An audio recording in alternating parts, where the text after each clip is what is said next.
আল্লাহ রাব্বুল আলামিন জান্নাতুল ফিরদাউসের ব্যাপারে বলছেন, কোথায় তোমরা জান্নাতুল ফিরদাউস পাবে দেখো। আল্লাহ রাব্বুল আলামিন বলছেন, ইন্নাল্লাযীনা আমানু ওয়া আমিলুস সালিহাত কানাত লাহুম জান্নাতুল ফিরদাউসি নুজুলা খালিদিনা ফিহা লা ইয়াবগুনা আনহা হিওয়ালা।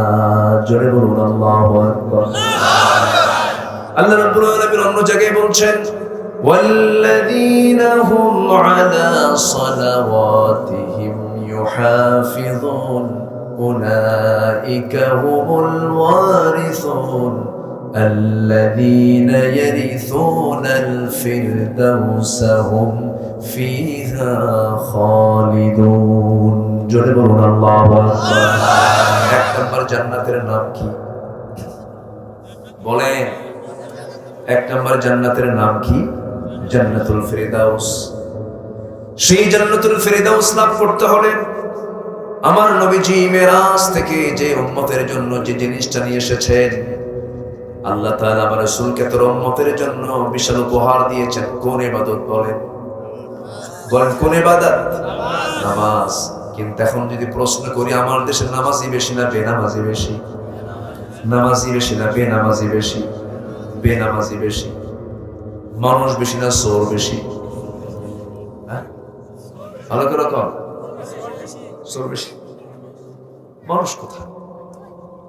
মসজিদে যাবেন, আরাম পাওয়া যায় না।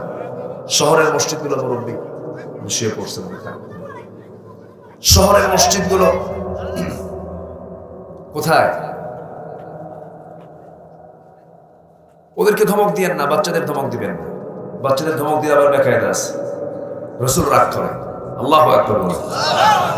বাচ্চাদের ধমক দেওয়া যাবে না। ওরা কিচির মিচির করবো। ওদের শুক্রবারের নামাজ পড়া দেখছে, সবার পিছনে দাঁড়ায়, একজন সেজদায় গেলে আরেকজন পিছন দিয়ে কোথাও আছে না? নাই? যা করে করে বাচ্চাদের মসজিদের ভিতরে তারা খেলবে, হাসবে, হাঁটবে, চিৎকার করবে, কান্না করবে। এটা হচ্ছে ইসলামী সমাজের বৈশিষ্ট্য। আলহামদুলিল্লাহ বলবেন না? কিন্তু সেই বাচ্চাগুলো মসজিদে গেলে কিছু বুড়া চাচা আছে, চোখ এরকম বড় মানে। কি মুখ খারাপ করতেছেন নাকি? এরকম বড় চোখ মানে। শিশুদের মসজিদে যাওয়া বেশি জরুরি। ওদেরকে সামনে নিয়ে বসবেন, আপনি বসবেন যেখানে, সেখানে বাচ্চা বসবে। কি ঠিক কিনা? বসবেন। আমার নবীজি সেজদায় পড়ে আছেন, হোসেন রাদিয়াল্লাহু তাআলা নবীর ঘাড়ের উপরে যে বসে আছে। নাতিপুতিরা যা করে, আমার নবীজি রাগ করলেন না তো? আমার নবীজি ওইভাবে সেজদার মধ্যে তাসবিহ পড়লেন। 49 বার বলেছেন। উনি যখন স্বেচ্ছায় উঠে গেছেন, নামাজ শেষ করে রাসূল বলেন, আমার নানা হুসাইন, তুমি আজকে আমার নামাজটাকে লম্বা করে দিয়েছো, সেজদা লম্বা হয়েছে, তুমি আমার ঘাড়ে বসার কারণে। জোরে বলে সুবহানাল্লাহ। আর এখনকার কিছু নানা আছে, নাতিকে দেখলেই চোখ এরকম বড় মানে। নাতিও মনে মনে দোয়া করে, তুই বুড়া মরবি কোনদিন, কুলখানি খাবি। ঠিক আছে? আমার নবীজি সবার সঙ্গে মিশে কথা বলেছেন। বাচ্চাদের হাতে আজকে মোবাইল খেলা, গেমস না দেখলে মা তার বাচ্চাকে খাবার খাওয়াতে পারে না। ঘুমিয়ে আসেন না, ঘুমিয়ে আসেন। আমি কি ভুল বলতেছি? আমি এটা কেন? এই সুযোগটা আপনি দিয়েছেন। আপনি বাচ্চাকে নিয়ে মসজিদে যান নাই। চুয়াডাঙ্গা মাহফিল ছিল আমার, খেতে বসছি, মাহফিল ওঠার আগ দিয়ে বাড়িওয়ালা বলতেছে, হুজুর আপনার বাড়ি কোথায়? তো বললাম, আমার বাড়ি তো জন্মস্থান উত্তরবঙ্গে। হুজুর আমি ঠাকুরগাঁতে আমি আমার মেয়েকে বিয়ে দিচ্ছি। বললাম, আপনি চুয়াডাঙ্গার মানুষরা ঠাকুরগা কোথায়? প্রায় 400 মাইল। এত দূরে বিয়ে দেন, বিয়ের ঘটককে? হুজুর মোবাইল।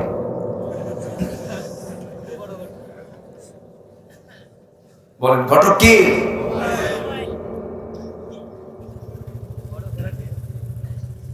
কথা বলবো, কিন্তু আমার তো অস্ত্র খুব দুর্বল। হুঙ্কার দিতে পারতেছি না, চটপাট হচ্ছে না। যারা আমার আলোচনা শোনে তারা বুঝতে পারতেছে আমি খুব কন্ট্রোল করে জাস্ট একটা আওয়াজ দিলে কণ্ঠ বসে যাচ্ছে। আমি এইভাবে একটু কথা বলবো, আজকে একটু কষ্ট করে শুনতে হবে ভাই। রাজি আছেন না ইনশাআল্লাহ? খুব ভালো, অত্যন্ত আন্তরিক আপনারা। হুজুর ঘটক মোবাইল 3 দিন হলে খুঁজে পাই না মেয়েটাকে। আমার নাম্বারে ফোন দিয়ে বলে, আব্বা আর খোঁজাখুঁজি করো না, আমরা কাজ শেষ করছি। কাজ কি করছি? শেষ করছি। যে কাজ দিয়ে, যে মোবাইল দিয়ে কাজ শেষ হয়ে যায়, সেই মোবাইল কি বাচ্চার হাতে দেওয়া যাবে? মেয়েদের হাতে দেওয়া যাবে? দেওয়া যাবে না। বাচ্চাকে নিয়ে মসজিদে যান, বাচ্চাকে নিয়ে মসজিদে চলে যান, নামাজের তাকিদ দেন। স্কুলে গেল না, তার জন্য আপনি শাসন করছেন। কিন্ডারগার্টেনে গেল না, আপনি শাসন করছেন। ক্রিকেট খেলতে গেল না, আপনি শাসন করছেন। নজরুল সঙ্গীত শিখলো না, আপনি শাসন করছেন। কিন্তু সে নামাজ পড়লো না, আপনি একটা বারের জন্য বললেন না। কিয়ামতের দিন আপনি বাবা হয়ে আসামির কাঠগড়ায় আপনাকে দাঁড়াতে হবে। কার সামনে? কার সামনে? আল্লাহর সামনে। মসজিদে নিয়ে যান, মসজিদে বাচ্চা কাচ্চা নিয়ে যাবেন। ওরা চিৎকার করবে, ওরা আওয়াজ করবে, ওরা কথা বলবে। ধমক দেওয়া যাবে না, ধমক দেওয়া যাবে। সম্মানিত ভাইয়েরা, এই বাচ্চাদের জন্য কথাগুলো আমি বলে ফেললাম। সম্মানিত ভাইয়েরা, আমার নবী যেই মাসে মেরাজ থেকে আমার আপনার জন্য কি উপহার নিয়ে এসেছেন? কি উপহার নিয়ে এসেছেন বলেন? সবাই কি নামাজ পড়বো? জুমার দিন নামাজি কয়েক প্রকার: শুক্র আলী, রমজান আলী, বিপদ আলী। আছে না? বিপদে আসলে নামাজ পড়ে। বাপ মরে গেছে, জানাজায় যায়, ওযু ছাড়াই জানাজা পড়ে। আছে না? নাই? আচ্ছা, হ্যাঁ। ও আবার ইলেকশনিক মুসল্লিও আছে, এই যে কইছে, নির্বাচনের নামাজও আছে। এক আসরের নামাজ 5-6 বার পড়ে। আছে না? নাই? আমরা তো মানুষ হতে পারিনি। এদেশে চোরই বেশি। কোথায়? মসজিদে যাবেন, আরাম নাই। টাউনের মসজিদ যদি হয়, নতুন জুতা যদি হয়, নতুন জুতা, আর সেটা যদি পিছনে রেখে যদি সামনের কাতারে যান, নামাজই হবে না। সিজদায় যেখানে বারবার মনে করবেন জুতা আছে তো। মসজিদে জুতার নিরাপত্তা নাই। বাজারে যাবেন, সাইকেল রেখে শুধু এইদিকে তাকাইছেন, সাইকেল নেই। ভুয়াগাতির মোড়ে গিয়ে আপনি সিরাজ রোডে গিয়ে নামবেন, একটু পাবলিক বাসে উঠবেন, আপনার জীবন কোন দিয়ে যায় যাক, 2 পকেট আগে সাবধান। আমি কি ভুল বলতেছি? বাসে আরাম নাই, বাজারে আরাম নাই, মসজিদে আরাম নাই। গত বছর মাহফিল ছিল আমার চিটাগাং পতেঙ্গায়। মাহফিল শেষ করে, মোনাজাত শেষ করে আমি বের হবো, নামবো, মঞ্চ থেকে দেখে আমার জুতা জোড়া নেই। এমন ওয়াজ শুনছে, মোহাব্বত করে আমার জুতা জুতা নিয়ে চলে গেছে।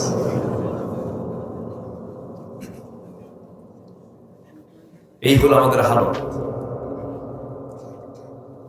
আমার দেশে নেতা বেশি না কর্মী বেশি?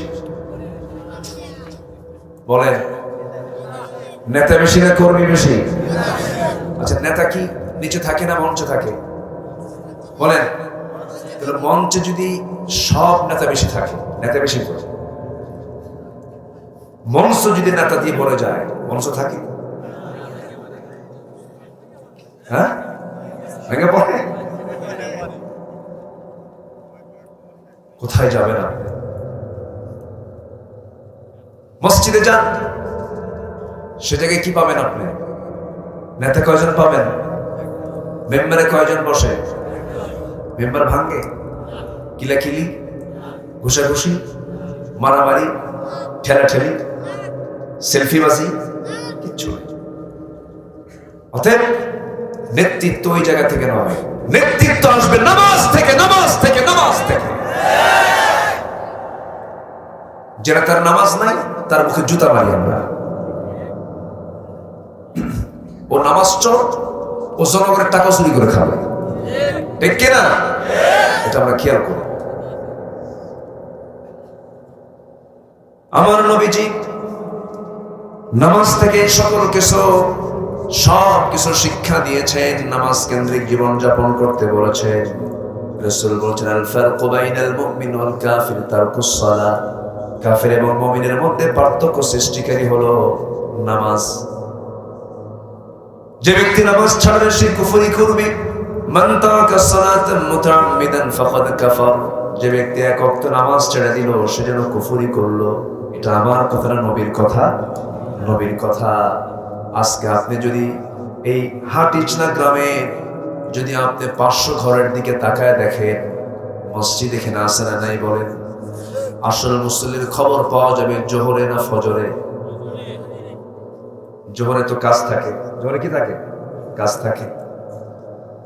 আসরে বাজার থাকে, জোহরে বহু প্রকার কাজ থেকে বাইরে চলে যায়, মাগরিবও হয়তো বাইরে থাকে, এসাও হয়তো আসতে তার দেরি হয়ে গেল।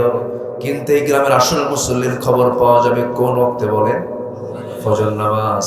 গ্রামের মসজিদগুলো কি আর কাঁচা আছে না পাকা হয়ে গেছে?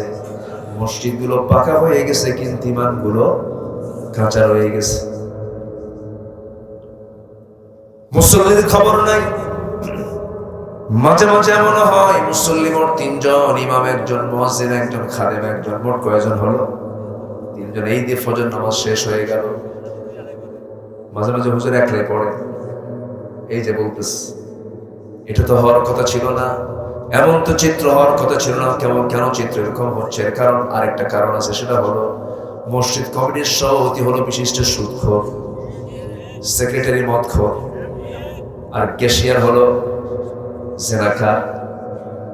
কি কথা বলবো? কথা একজন করতেছে, হুজুর এগুলি তো ঠিক কথা।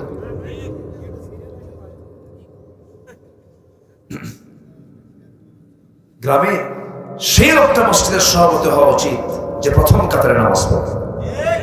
আসতে কর কেন? নামাজ নাই, মুখে দাড়ি নাই, ইসলামের কোনো পরিবেশ নাই, বউটা বেহায়ের মতো করে, মেয়েটার গায়ে পর্দা নাই, ও নিজে মদ খায়, ও হয়েছে সভাপতি, সেক্রেটারি। খতিব খুতবা দেবে কেমনে? 3 জন তো 3 বদমাইশ 3 পদে বসে আছে। খুতবা দিতে ইমাম সাহেব মাঝে মাঝে চিন্তা করে কি খুতবা দেয়। হঠাৎ করে একদিন খুতবা দিতে নিয়ে এমন একটা আয়াত বলছে, যে আয়াতের অংশ, লা তাকুলুর রিবা আদআফান মুদাআফা। তোমরা চক্রাকারে সুদের কারবার করো না। এই কথা বলতে নিয়ে খতিবের চোখ আর সভাপতির চোখ, চোখে চোখে আই কন্ট্যাক্ট হয়ে গেছে। এখন নামাজ শেষে খতিবের সামনে সভাপতি এসে বলতেছে, হুজুর আপনি ওয়াজ করছেন ভালো কথা, আয়াত আসছে, আপনি বলে ফেলছেন, কিন্তু আপনি আমার দিকে চেয়ে থাকলেন কেন? কথা কি বুঝতেছেন? প্রত্যেকটি মুসল্লির উচিত ছিল এই সমস্ত বেনামাজি, মদখোর, জেনাকার, সুদখোরদের মসজিদের পথ থেকে ঘা ধাক্কা দিয়ে বের করে দেওয়া। তাকি দেওয়া হয়েছে? তাকি দেওয়া হয়েছে? ওদেরই দাম বেশি, ওদেরই পাওয়ার বেশি, ওদেরই চোটপাট বেশি। আমরা কোন দিন জাগবো? আমরা কোন দিন কথা বলবো? ধরে ধরে তো সব শেষ করে দিচ্ছে। আমাদের সামনে এগিয়ে যাওয়ার দরকার আছে না নাই? আসতে বলবেন না, আছে না নাই? জিকির করি লা ইলাহা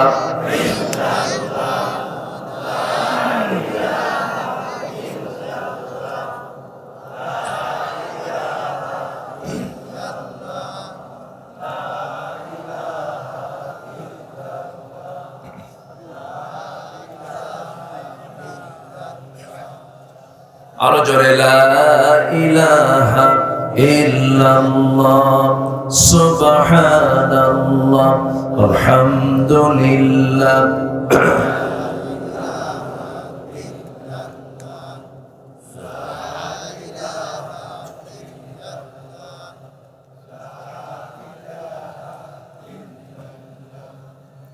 আর জোরে লা ইলাহা ইল্লাল্লাহ সুবহানাল্লাহ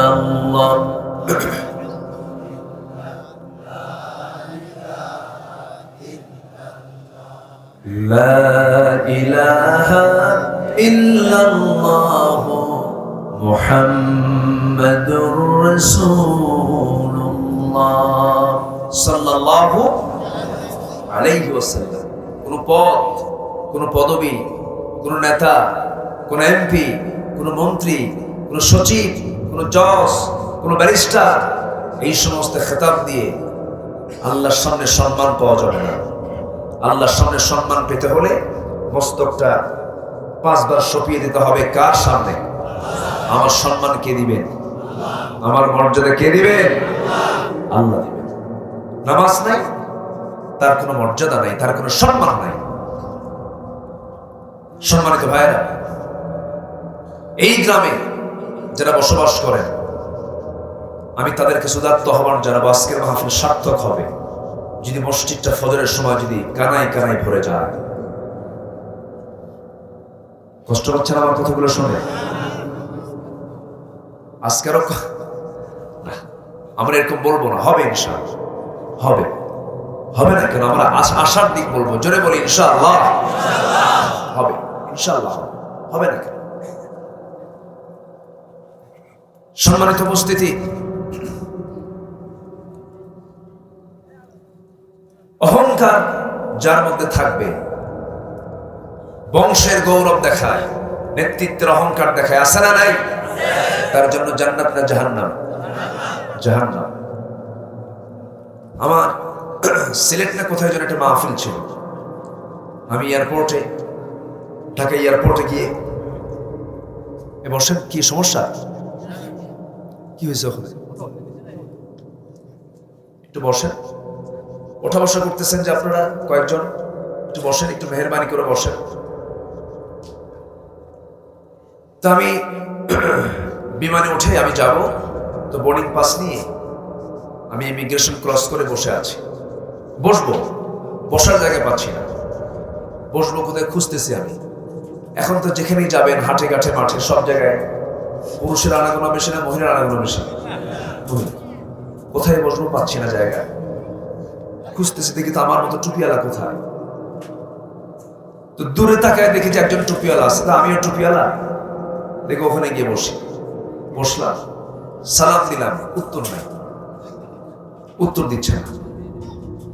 ভালো করে সালাম দিলাম, দেখি আমার চেহারার দিকে মশার নিয়ে তাকায় আছে। তো তখন দেখলাম যে ওনার টুপি আর আমার টুপির সাথে মিল নেই। এখন তো টুপি দেখো সালাম দেয়, বোঝেন? তো আমি এক পর্যায়ে বলে ফেললাম, মুরব্বী প্লিজ আপনার নামটা, সালাম দিলাম, আপনার নামটা একটু পরিচয় হই। রাগের ঠেলায় বলতেছে আমি অমক পীরজাদা। তো আমি শুনে আমি এখন কি বলি, আমাকে বলতেছে আবার উল্টা আপনি কে? তাই বললাম, আমি বললাম নবীজাদা। কি কথা কি বুঝতেছেন আপনারা? উনি কইছে কি আর আমি কইলাম কি? ডিগ্রি কার বেশি? নবীর ডিগ্রি বেশি না? আমরা কার সন্তান বলেন তো? আমার আব্বাকে আদম কি ছিলেন? নবী ছিলেন। বললাম যে আমি নবীজাদা। তুমি চোখ এরকম বড় করে আস, আমার দিকে তাকায় আছে। আমি পীরকে খাটো চোখে দেখছি না, পীর সম্মানজনক পথ। খাজা মঈনুদ্দিন চিশতি আজমির শরীফে শুয়ে আছেন, খান জাহান আলী বাগেরহাটে শুয়ে আছেন, শাহজালাল আলী ইয়ামিনী সিলেটে শুয়ে আছেন। নিঃসন্দেহে তারা আল্লাহওয়ালা মানুষ, সঠিক পীর তারা। কিন্তু আসল পীর কি দুনিয়াতে আছে এখন? সব তো পীরজাদা, দুই একটা হারামজাদা নেই। আসতে কয় নামাজই লাগে না, খাজা ওই দেখেন যে আওয়াজ দিছে দিল কর তাজা ইসমে জালাল গাজার কলকি খাওয়া হালাল যেরকম নাউজুবিল্লাহ। এরকম দরবারও এই সিরাজগঞ্জেও আছে, আশেপাশেই আছে। হুজুর কিন্তু সব খবর রাখে। গাজার গন্ধে কাছে যাওয়া যায় না, এত গাজা খায় মশা পর্যন্ত বিরক্ত। আছে আসতে বলবেন না আছে? নামাজ নাই, তার চরিত্রই নাই। আমরা নামাজ পড়বো 5 ওয়াক্ত, জোরে বলি ইনশাআল্লাহ। নামাজ কেউ ছেড়ে। আমার নবীজি বেনামাজির জন্য কোনো সুপারিশ করবেন না। সুপারিশ হবে নামাজির না বেনামাজির? নামাজির। সঠিক নামাজ আমরা পড়ব, জোরে বলি ইনশাআল্লাহ। আমার নবীজি দুনিয়া থেকে বিদায় নেবেন।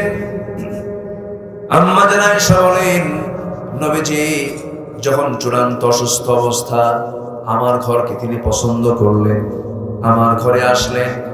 আমার নবীজি বলছেন, আয়েশা শরীরটা তেমন ভালো লাগছে না, মনে হয় দুনিয়া থেকে বিদায় নিয়ে নেব, তুমি তোমার উরুটা বিছায় দাও। আমি আমার উরুটা বিছায় দিলাম। নবীজি আমার উরুতে মাথা রেখে শুয়ে পড়লেন। প্রচন্ড মাথা ব্যথা হচ্ছিল, জ্বর হচ্ছিল। যাদের মাথা ব্যথা হয়, জ্বর হয়, ভাবতে হবে এটা সুন্নাহ রোগ। আলহামদুলিল্লাহ। অনেকের অসুখ বিসুখ হয় না, অহংকার দেখায়, আরে তোরা কি বডি পালিস, 70 বছর হয়ে গেল আমার, আজ পর্যন্ত অসুখ বিসুখ নাই। মনে মনে করি এটা ফেরাউনের খাসলত। অসুখ বিসুখ হওয়া খারাপ না ভালো? ভালো। অসুখ বিসুখ হলে পরে কার কথা বেশি মনে হয়? গতকাল থেকে যখন আমার এই যে কথা বলতে একটু অসুবিধা হচ্ছে, আল্লাহর নাম যা ডাকি তার চেয়ে বেশি ডাকার পরিমাণ বেড়ে গেছে। আল্লাহ আল্লাহ একটু আমাকে সুস্থ করে দাও। ডাক্তারকে ফোন দিতে নিয়ে আমি একটু ভয় পাই। আমি ডাক্তারকে তো ফোন দিচ্ছি কেন? আমি কি আমার আল্লাহ নাই? আল্লাহকেও বলি, আবার ডাক্তারকেও ফোন দিই। এই যে অসুস্থ হলে পরে বান্দার মুখে তখন কার নাম বেশি আসে? আসতে বলবে না, কার নাম বেশি আসে? আল্লাহর নামটা বেশি আসে। আমার নবীজি প্রচন্ড মাথা ব্যথা হচ্ছিল এবং জ্বর, এবং নবীজির শেষ জীবন আরেকটা সিমটম দেখা গেছে, সেটা হলো রাসূলকে বিষ প্রয়োগ করা হয়েছিল। দুজন সাহাবী সেই বিষ মিশ্রিত খাবার খেয়ে শাহাদাত বরণ করেন। নবীজি বেঁচে ছিলেন, কিন্তু শেষ জীবনেও সে ওই বিষক্রিয়াটা দেখা দেয়, খুব কষ্ট পাচ্ছেন। আম্মা জান আয়েশা বলেন, রাসূল আমার ঘরে তাশরীফ আনলেন, আমি তাকে শোয়ায় রাখলাম। প্রচন্ড মাথা ব্যথা, মাথায় পানি ঢেলে দিলাম। হঠাৎ করে আমার রাসূল শুনতে পেলেন বেলাল আযান দিচ্ছে। আযান শোনা মাত্র রাসূল ওঠার চেষ্টা করছে।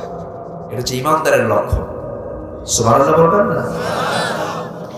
নাম হলো ঈমান আলী, নামাজ নাই। নাম হলো ফজর আলী, ঘুম থেকে উঠে 10টার দিকে। নাম কি? ফজর আলী। নাম হলো আতর আলী, আতর আলী, গাজার গন্ধে কাছে যাওয়া যায় না। নাম দিয়ে কাম হবে না, আমরা নামাজি হব, জোরে বলি ইনশাআল্লাহ। আযান দিয়েছেন বেলাল রাদিয়াল্লাহু তাআলা।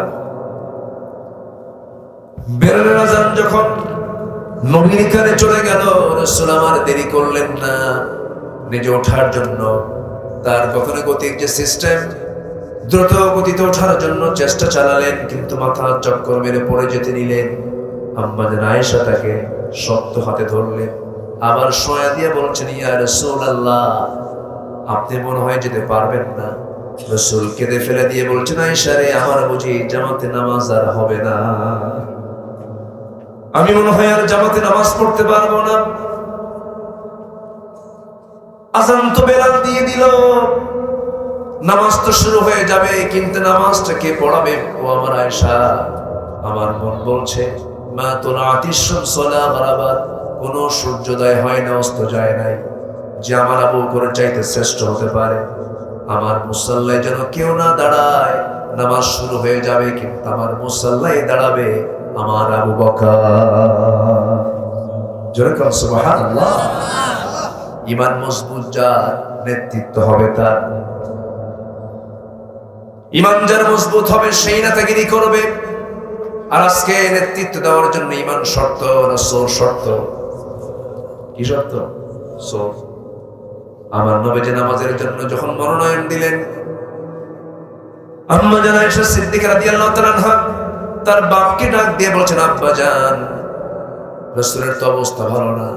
আমার রাসূল তো বিশ্রাম নিচ্ছেন, কষ্ট পাচ্ছেন, উঠতে পারছেন না। আমার নবীজি অনুমতি দিয়ে দিয়েছেন আমার মুসাল্লায় আপনি দাঁড়ায় যাবেন। আমার নবীজি মুসাল্লায় যখন আবু বকর সিদ্দিক রাদিয়াল্লাহু আনহু যখন দাঁড়ায় গেলেন, সাহাবায়ে কেরামদের মধ্যে কান্না রোল পড়ে গেছে, হাওয়া করে কাঁদতেছে। বিশেষ করে ওমর ফারুক কাঁদতে কাঁদতে অস্থির হয়ে যাচ্ছেন। নবীজির কান্না দেখে, নবীজি ওই সাহাবীদের কান্নার আওয়াজ যখন তিনি শুনতে পাচ্ছিলেন, রাসূল বলছেন, আয়েশা, আমার সাহাবীরা কাঁদতেছে, আমার তো শেল বেঁধে যাচ্ছে, আমি দারুণ কষ্ট পাচ্ছি, আমাকে একটু নিয়ে যাও তো। আমার সাহাবীরা কাঁদে কেন? জানালার কাছে নিয়ে যাও। জানালার কাছে নিয়ে যাওয়া হলো। আমার নবীজি জানালার কাছে তাকে শক্ত করে ধরা হলো। নামাজ শুরু করেছেন আর সাইয়েদনা আবু বকর সিদ্দিক রাদিয়াল্লাহু তাআলা আনহু নামাজ শুরু করে দিয়েছেন, সূরা ফাতিহা পড়ছেন। কিন্তু সাহাবায়ে কেরামদের কান্নার পরিমাণটা বেড়ে গেছে। সাহাবায়ে কেরাম কাঁদেন, আবু বকর সিদ্দিক রাদিয়াল্লাহু তাআলা আনহু কাঁদেন, আমার নবীজিও কাঁদতেছেন। আম্মা জান আয়েশা বলছেন, ইয়া রাসূলুল্লাহ, আপনার সাহাবীরা তো নামাজ পড়ে, আপনি কেন কাঁদছেন? এটা তো দুঃখের কোনো বিষয় নয়। রাসূল বলছেন, আয়েশা রে, আল্লাহর কসম করে বলি, আমার চোখের পানি বের হওয়ার কারণ কিন্তু দুঃখের নয়, এটা আমার চরম আনন্দের। এই জন্য আমি কাঁদতেছি। ওরে আয়েশা, এই নামাজ টাইমের সংগ্রাম করতে গিয়ে মক্কার মানুষগুলো আমার সাহাবীদের সঙ্গে কেমন আচরণ করেছে, আমার সঙ্গে কেমন আচরণ করেছে। তায়েফের ময়দানে কাফের মুশরিকরা আমাকে পাগল আখ্যা দিয়া মেরে মেরে রক্তাক্ত করে দিয়েছে। উহুদের ময়দানে আমার দাঁতগুলো ভেঙে চুরমার করে দিয়েছে। খন্দকের ময়দানে আমি কোদাল নিয়ে পরীকে খনন করতে গিয়ে আমি আমার কোমর হারিয়ে ফেলেছি। সেই দাঁত ভাঙ্গা ইসলাম, সেই কোমর হেরে যাওয়া ইসলাম, সেই নামাজ আজকে রাষ্ট্রীয় পর্যায়ে কায়েম হয়েছে। এই দৃশ্যই আমার চোখে পানি এনে দিয়েছে আয়েশা। আমার নবীজি এই চিত্র দেখছিলেন, চোখের পানি ফেলে ফেলে কাঁদছিলেন। এরপর আম্মা জান আয়েশা বলেন, আমি রাসূলকে সেই জায়গা থেকে আস্তে করে ধরে নিয়ে আবার শোয়াই দিলাম। আম্মা জান আয়েশা বলেন, আমি আল্লাহ তাআলা আমাকে 9টা কারণে শ্রেষ্ঠত্ব দান করেছেন। 1 নম্বর কারণ হলো আল্লাহ তাআলা আমার বিয়ের পয়গাম নিজেই পাঠিয়েছেন। আমার সঙ্গে নবীর বিয়ে হওয়ার ব্যাপারে সিদ্ধান্ত হয়েছে, দুনিয়ায় না আসমানে, আসমানের সিদ্ধান্ত হয়েছে। আম্মা জান আয়েশা বলেন, 9 বছর বয়সে আমি নববধূ হয়েছি, 13 বছর বয়সে আমি তার ঘরে পদার্পণ করেছি। আমি জিবরাইলকে নিজের চোখে দেখেছি। আমি নবীর সঙ্গে যখন একই বিছানায় ঘুমাতাম, সেই সময় একই চাদরের নিচে থাকা অবস্থায় জিবরাইল আমিন আলাইহিস সালাতু ওয়াস সালাম ওহী নাযিল করতেন, নবীর কাছে ওহী নিয়ে আসতেন। আমি এটা আমি অবলোকন করেছি, দেখতে পেয়েছি। আমি আয়েশা নিজেকে ধন্য মনে করি। আল্লাহ তাআলা যতগুলো আয়াত নাযিল করেছেন, কোরআন যে নাযিল করেছেন, এর মধ্যে কিছু আয়াত আল্লাহ তাআলা আমার শানে নাযিল করেছেন। জোরে বলি সুবহানাল্লাহ। আম্মা জান আয়েশা বলেন, আল্লাহ তাআলা আমাকে 9টি কারণে শ্রেষ্ঠত্ব দান করেছেন। আরেকটি কারণ হলো রাসূল যখন দুনিয়া থেকে বিদায় নিয়ে নেবেন, বিদায় লগন যখন চলে আসছে, আমার নবীজি বলছেন, আয়েশা, মনে হয় বাঁচবো না, মালাকুল মউত যে কোনো মুহূর্তে চলে আসবে। আয়েশা, আমি তোমাকে একটা কথা বলতে চাই, সেটা হলো আমি দুনিয়া থেকে যখন বিদায় হয়ে যাব, মুখটা কেমন যেন দুর্গন্ধ মনে হচ্ছে, একটা মেসওয়াক কিনে দাও তো। মেসওয়াকের কথা যখন তিনি বললেন, আমি উঠতে পারলাম না। সঙ্গে সঙ্গে আমার ভাই আব্দুর রহমানকে ডাক দিলাম, বুখারীর বর্ণনা। আব্দুর রহমান তিনি গিয়ে একটা মেসওয়াক কিনে দিলেন। সেই মেসওয়াকটা নিয়ে আমার নবীজির হাতে না দিয়ে আমি আয়েশা চাবায়া চাবায়া নরম করে দিচ্ছিলাম। সেই চাবায়া চাবায়া নরম করে দিতে নিয়ে মেসওয়াকের আগায় কিছু থুতু লেগে যায়। আমার নবীজি সেই মেসওয়াকটা যখন হাতে নিলেন, মুস্কি একটা হাসি মেরে আমার দিকে তাকায় তাকায় মেসওয়াক দিয়ে মেসওয়াক শুরু না করে সেই মেসওয়াকের আগেই লাগানো থুতুগুলো চুষে চুষে পান করছেন আর বলছেন, আয়েশা রে, শেষ জীবনে আমি তোমাকে আনন্দ দেওয়ার চেষ্টা করলাম। জোরে বলি সুবহানাল্লাহ। আম্মা জান আয়েশা বলেন, আমি নিজেকে ধন্য মনে করি, আমি আমার নিজের চোখে দেখেছি রাসূল তার জীবনের শেষ খাবার খেয়েছেন। আমি আয়েশা আমার মুখের লালা খেয়ে রাসূল দুনিয়া থেকে বিদায় নেবেন। এবার রাসূল আমাকে বলছেন, আয়েশা রে, মালাকুল মউত মনে হয় চলে আসবে, আমি দুনিয়া থেকে বিদায় নিয়ে নেব। আমি তোমাকে আজকে শেষ একটা সেন্টেন্স তোমাকে বলে যাচ্ছি, আমার উম্মতের জন্যই বলে যাব, আমার জন্য কিছু বলবো না, আমার পরিবারের জন্য কিছু বলবো না। আমি আমার দরদের উম্মতের জন্য বলে যাচ্ছি, আমার দরদের উম্মতকে জানিয়ে দেবে, আমার উম্মতরা যেন কখনো 5 ওয়াক্ত নামাজ না ছেড়ে যায়। 5 ওয়াক্ত নামাজ পড়বেন কারা কারা? দেখেন তো কারা কারা হাত তোলেন। এরকম কেউ আছেন নাকি? নামাজ আমরা পড়বো, জোরে বলি ইনশাআল্লাহ, আর জোরে বলি ইনশাআল্লাহ। জিকির করি লা ইলাহা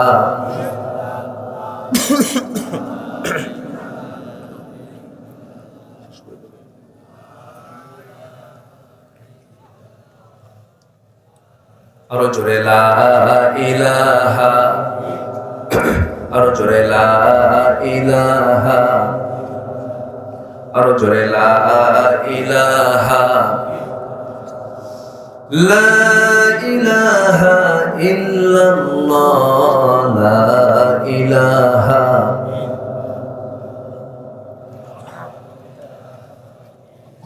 আরো জোরে লা ইলাহা,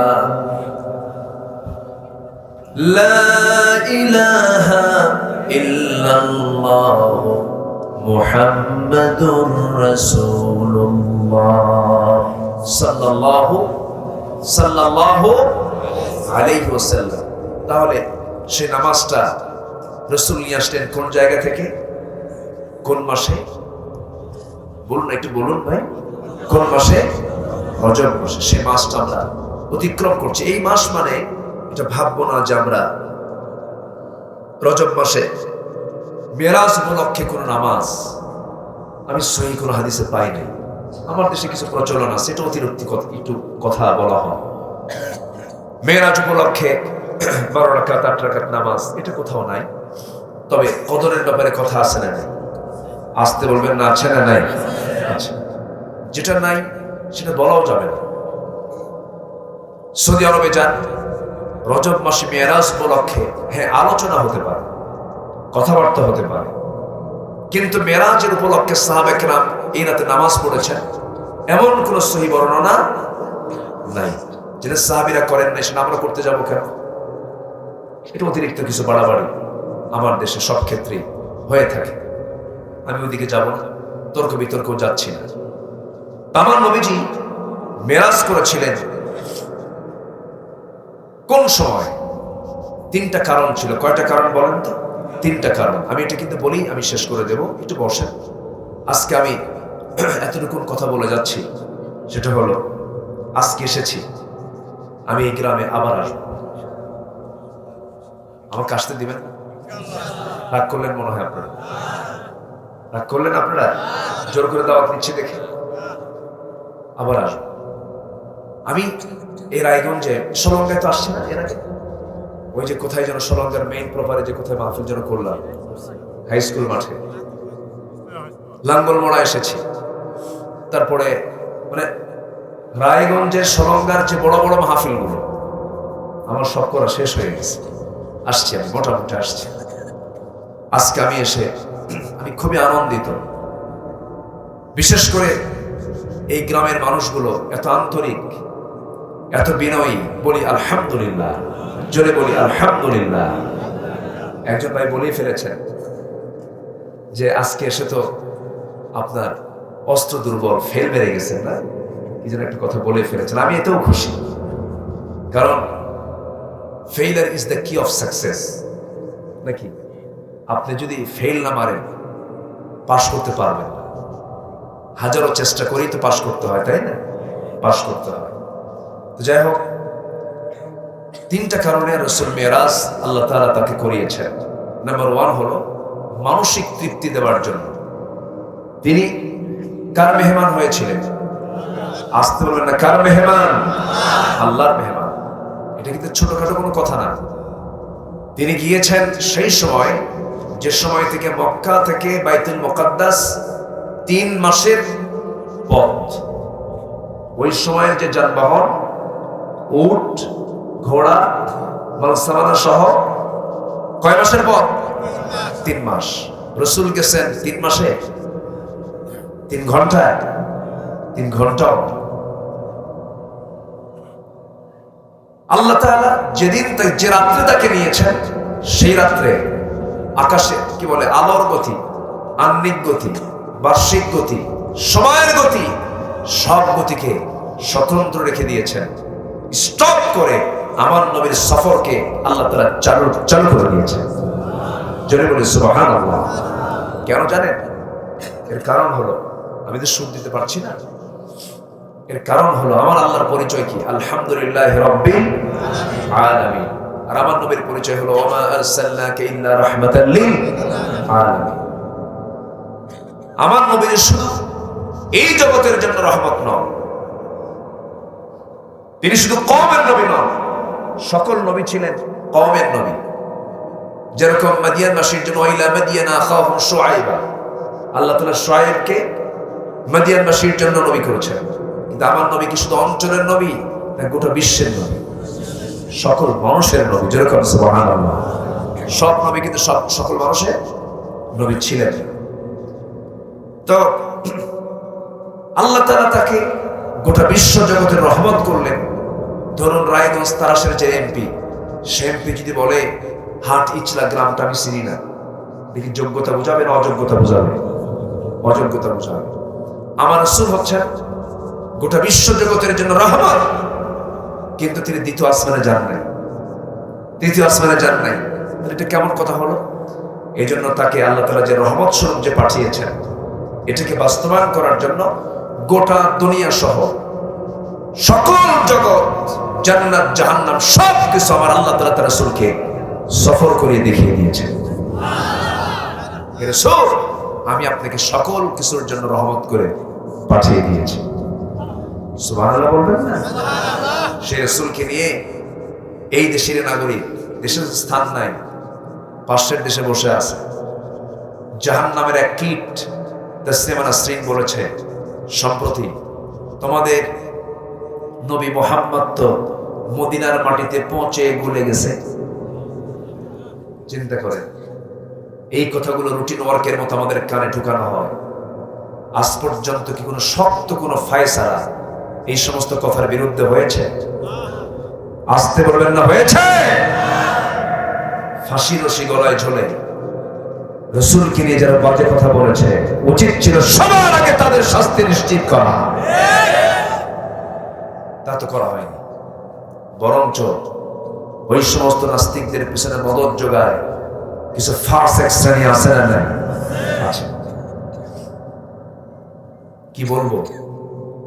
নবীর সুপারিশকে লাগবে না? আসতে বলছে, নবীর সুপারিশকে লাগবে না? লাগবে। কোন স্টেশনে রাসূল নাই? মনে যাবে? কবরে প্রশ্ন আছে 3টা, এখানে রাসূল আছে। পুলসিরাতে যাবেন? লাগবে। বিছানে যাবেন? লাগবে। হাউজে কাউসারে যাবেন? লাগবে। জান্নাতে যেতে চান? রাসূলকে লাগবে। আল্লাহু আকবার বলেন। অতএব আমাদের রবকে, আরো জোরে আমাদের রবকে, আমাদের নেতাকে, ভালো করে বলেন, আমাদের নেতাকে। আচ্ছা, আমাদের দলের নাম কি? আমাদের দ্বীনের নাম কি? ইসলাম। তাহলে আমাদের রব, আমাদের দ্বীন, আমাদের নেতা মুহাম্মদ সাল্লাল্লাহু, এই 3টার ভিতরে যদি কেউ এসে ষড়যন্ত্র করে ঢুকতে চায়, যদি কেউ এর ভিতরে এসে ষড়যন্ত্র করে, আমরা তাদেরকে শক্ত হাতে মোকাবেলা করব। প্রয়োজনে জীবন বাঁচিয়ে রেখে তাদের বিরুদ্ধে অবস্থান গ্রহণ করব। রাজি আছেন কারা কারা? হাত উঁচু করে দেখান মুসলমান।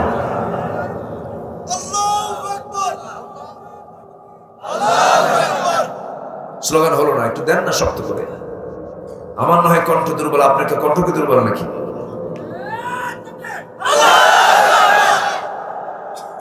একবারই শেষ। আল্লাহ কবুল করুন। একটু অভ্যাস কম আছে তো, একটু জিকির করে সুবহানাল্লাহ।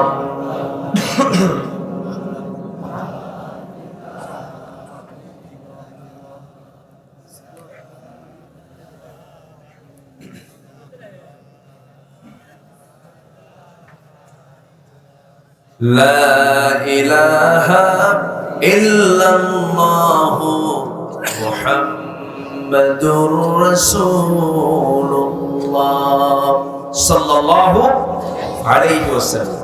তাহলে আমার নবীজিকে যে মেরাজ করানো হলো, উদ্দেশ্য আছে না নাই? আচ্ছা, এটা একটা উদ্দেশ্য। আরেকটা উদ্দেশ্য হলো নবীজির জীবন থেকে দুজন মানুষ সবচেয়ে প্রিয় ছিলেন। আবু তালেব যদিও কাফের, কিন্তু নবীজির পছন্দের মানুষ ছিলেন। খাদিজা নবীজির সবচেয়ে কাছের মানুষ ছিলেন। এমন কোন দোয়া নেই যে দোয়ায় খাদিজার দোয়া বাদ পড়ত। সেই খাদিজা এবং আবু তালেব 3 দিনের ব্যবধানে দুইজনে যখন মারা গেলেন, দুজন পাওয়ারফুল মানুষ ছিলেন মক্কা। আবু জেহেল নবীর সঙ্গে বিরোধিতা করতে আসতো, কিন্তু এই দুটা ব্যক্তির জন্য আবু জেহেল পারত না। কিন্তু এই দুইজনই যখন এট এ টাইম 3 দিন আগ পর যখন মারা গেলেন, নবীজি বিশাল টেনশনে পড়ে গেলেন। এবং এই বছরটাকে বলা হয় আমুল হুজন, চিন্তার বছর।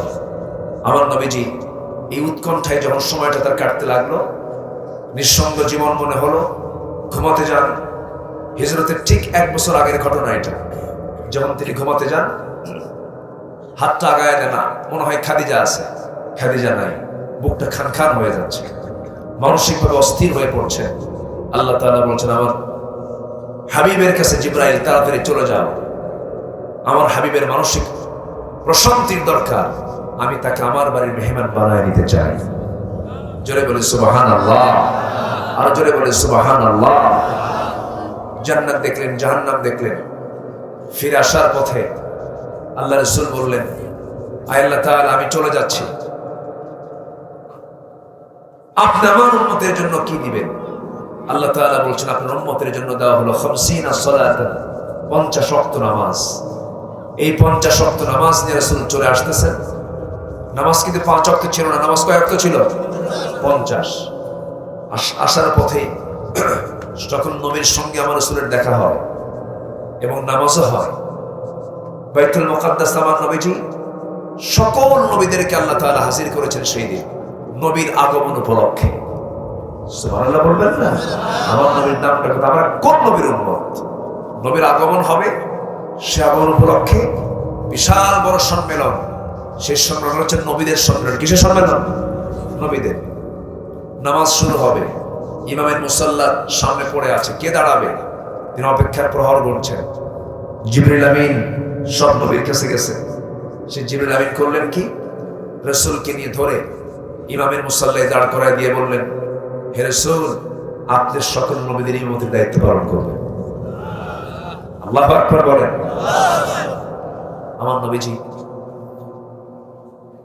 মেরাজ থেকে আসতেছেন, 50 ওয়াক্ত নামাজ নিয়ে আসলেন। সব নবীর কথা তার মনে নাই, কিন্তু একজন নবীর কথা আমার নবীর মনে ছিল। সেই নবীর নাম কি? মুসার কথা। মুসা থামায় দিয়ে বলতেছে, আল্লাহর হাবিব, উম্মতের জন্য কি দিল? আল্লাহ আপনাকে কি দিয়েছেন? 50 ওয়াক্ত নামাজ। ও হবে না, আল্লাহর কাছে যান, নামাজ কমায় দিতে হবে। আপনি নবী বড় হতে পারেন, আমার অভিজ্ঞতা আগের নেওয়া আছে। কি জাত? আমার জানা আছে। সুবহানাল্লাহ, আমার জানা আছে। নামাজ কমায় নিয়ে আসেন। 50 ওয়াক্ত নামাজ। সেখান থেকে আপিল করতে করতে 5-এ চলে আসলো। সওয়াব তো কমলো না। আল্লাহ বলেন, আমার হাবিব 5 ওয়াক্ত দিলাম ঠিক, 50 ওয়াক্তের সমান সওয়াব আমি আল্লাহ দিয়ে দিলাম। সবাই কি নামাজ পড়তে রাজি আছে না ভাই? আচ্ছা, এরা কি কি সুদের কারবার আছে? সুদের কারবার আছে? এই সময় কি উঠেন না? উঠলে ভাবো উঠে সুদ খায়। বসে সুদ খাওয়া যাবে? সুদের ধারে পাশে যাওয়া যাবে? আমরা সুদের কারবারে যাব না। সুদের অপোজিট একটা কাজ আছে, সেটা হলো যাকাত। সামনে কি মাস আসতেছে? বলেন কি মাস আসতেছে? নামাজ পড়লাম, রোজাও রাখলাম, যাকাতটা দিলাম না, আমার কি পরিপূর্ণ হুকুম আদায় হলো? আদায় হলো? ধানের আবাদ হয়, ধানের যাকাত আছে না নেই? এটা কি ওসর বলে? এটা কি বলে? ওসর বলে। যাকাত আদায় করতে হবে সুন্নত মনে করে না ফরজ মনে করে? ফরজ মনে করে। যে যাকাত দেবে না তাকে জাহান্নাম যেতে হবে। বান্দার হক এটা। যাকাতের টাকা না দেওয়া মানে বান্দার হক মেরে খাওয়া। যে বান্দার হক মেরে খাবে তার জন্য জান্নাত নেই। বনের সম্পত্তি মেরে খাওয়া, ভাই তো মনে হয় রায়গঞ্জে নাই, আছে? অভাব নেই। বলে এক যুগ হলো মারা গেছে বাপ, সম্পত্তি বোঝায় দেয়, এক যুগ হয়ে গেছে, অথচ লিযযাকারি মিসলু হাযযিল উনসায়াইন আল্লাহ তাআলা বলেছেন যেদিন মারা যাবে, যখন মারা গেছে তারপরের থেকে ছেলে মেয়ে সম্পত্তির ওয়ারিস হয়ে গেছে। ও 2 বিঘা, এ 1 বিঘা। নারী পাবে কয় বিঘা? আর ছেলে পাবে? এটা কার বিধান? আল্লাহর বিধান।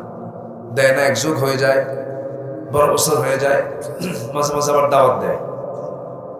বোনকে দাওয়াত দেয় ভাই, কৌশল করে দাওয়াত দিয়া, ভালো মন্দ খাওয়ায় দিয়া, পাশে বসায় দিয়ে বলে, বোন শোনো একটা কথা, তুমি অংশ পাও, জমি পাও, এটা ঠিক আছে, কিন্তু একটা কথা বলি কি, অংশ নিলে কিন্তু ধ্বংস হয়। দেখছেন কি ওয়াজটা দিল? এটা কি কোরআন থেকে ওয়াজ না শয়তান থেকে ওয়াজ? এগুলো কাজ করা যাবে না। আমরা বান্দার হকগুলো আদায় করব, জোরে বলি ইনশাআল্লাহ। কারো সম্পদ মেরে খাবো না, কোনো হক নষ্ট করবো না। আল্লাহ তুমি সবাইকে বোঝার তৌফিক দাও, জোরে বলি আল্লাহুম্মা আমিন। সম্মানিত হাজিরিন, আমি আমার কথা আর বাড়াতে পারছি না, যতটুকু হয়েছে আমরা বলে ফেলি আলহামদুলিল্লাহ, জোরে বলি আলহামদুলিল্লাহ। আমাকে সময় দিয়ে আপনারা আমাকে উপকৃত করেছেন। আমি আপনাদের জন্য দোয়া করি, আল্লাহ যেন আমাকে আপনাকে দ্বীনের জন্য কবুল করেন, কোরআনের জন্য কবুল করেন, আল্লাহর দ্বীনের জন্য কবুল করেন, জোরে বলি আমিন। সবার বাড়িতে মা বোন আছে না নেই? আল্লাহ তুমি মা বোনদেরকে পর্দায় থাকার তৌফিক দাও, দ্বীন বোঝার তৌফিক দাও।